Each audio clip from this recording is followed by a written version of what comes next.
Hello ladies and gentlemen, my name is Graham and today I'm going to teach you how to play Terraria. Now if you want to learn some really handy hints and tips that I have picked up with my hundreds of hours of experience in this game, then hit that subscribe button because throughout this whole series I'm going to share handy and effective things that I have never shared in any of my previous videos. So with that being said, let's get started.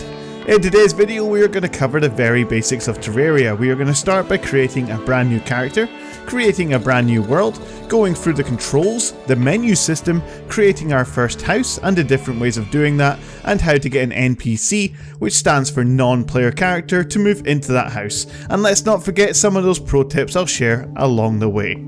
Let's start from the very beginning, the main menu. As you can see, there are several options to choose from here. However, the option we're looking for today is single player, so let's click on that. I already have several different characters created, but we want to create a brand new one, so I'm going to click on new, and from here we can create our character. We can change their hairstyle, their gender, skin tone, hair color, clothing and much more. And you can also pick what kind of character you want. So for instance, softcore, where the character only drops money when they die, medium core, where they drop both items and money, and hardcore, where if your character dies, they're dead for good. I'm going to select softcore, and it's what I recommend you select as well.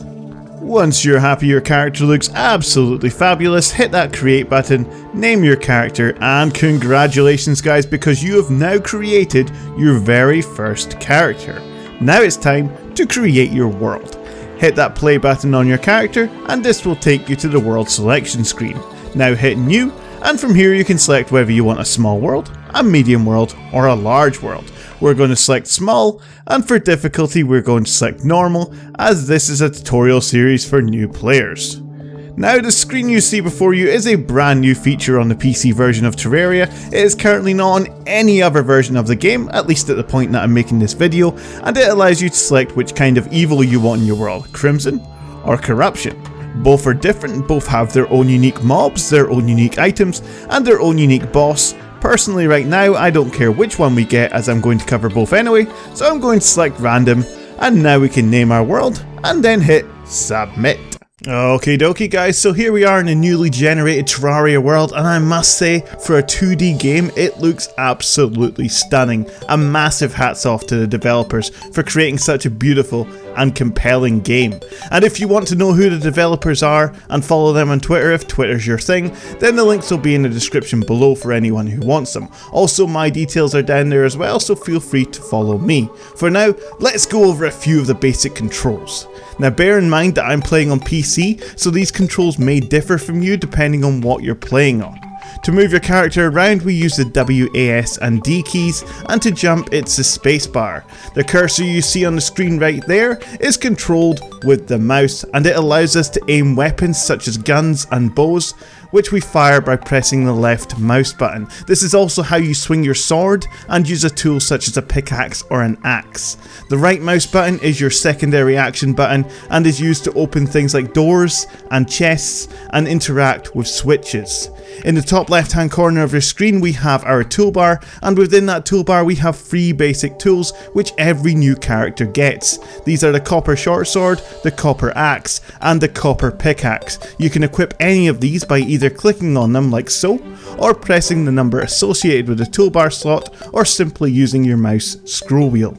At any point you can rearrange your toolbar or view your inventory by pressing the escape key. This is also where you go to craft items or save and quit out of the game if you're finished playing. Okay, now that we've covered the very basics, let's move on to something more interesting like building our first house. Now because we're right at the start of the game, we're not looking to build the Ritz. We only need something that's going to keep us safe through the night. But at the same time we also want the guide NPC to move in as well, which means our house has to meet certain requirements. So for an NPC to move into a player built house, it has to be at least 6 by 10 blocks in size. It needs to have a back wall, a table and chair, a light source, and a door or an entrance of some kind. So with all that in mind, let's start by collecting some wood. Let's try and collect at least 100 wooden blocks, as this should cover everything we need for the house, all the items, walls, etc. To do this, simply walk up to a tree, equip your axe, and then start chopping the base of the tree until it crumbles. Do this a few more times until you have around 100 wood. With our wood now collected, we're going to start by building a 6x10 box. It of course can be any shape, but we're just going to build a box for now as it's easier. To do this, simply take your wood and place it with the left mouse button, counting 10 blocks wide and 6 blocks high.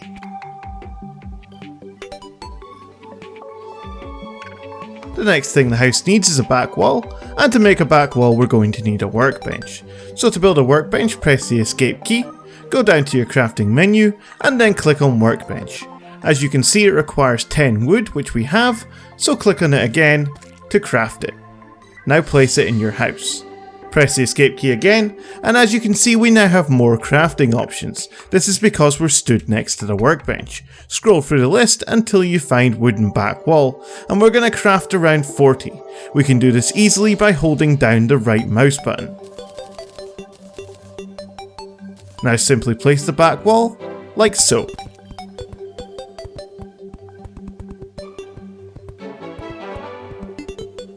So with the back wall now in place, the next requirement is to have a table and chair, and we can craft these in exactly the same way by pressing the escape key and using your crafting menu. Bear in mind that we already have a workbench which counts as a table, so all we really need is a chair. You might as well craft a door now as well, as you're already in the crafting menu. Now simply place a chair, like so, and in order to place our door, we will need to pickaxe 3 blocks of wood from the wall to make room. To do this, equip your pickaxe and simply left click on the wall until you have cleared 3 blocks and then place your door. Now the last and final requirement is a light source such as a torch, and these are dead easy to make. All you need is 1 gel and 1 wood, and you can craft them anywhere. You don't actually have to be next to a workbench. Luckily we picked up some gel earlier, but in case you didn't, simply wait for a slime to appear, kill it, and then pick up the gel. Now let's craft and place our torch. And that really is all there is to building our first house, guys. You can confirm the house is compatible by pressing the escape key, going to the little housing icon, clicking on the question mark, and then clicking on your house. And as you can see, our guide has already moved in, but if he hadn't, it would say something along the lines of "this housing is suitable," and then all you need to do is click on their name or their flag and then click on your house again, but they would eventually move in on their own if you didn't do that. I hope you've enjoyed this episode, guys. I'm sorry I didn't cover too much, I just didn't want to go overboard with the information. Let me know what you want to see in the next episode. If not, I'll just continue from where I left off. I hope you've enjoyed it. Don't forget to like and subscribe and share with your friends, and thanks for watching.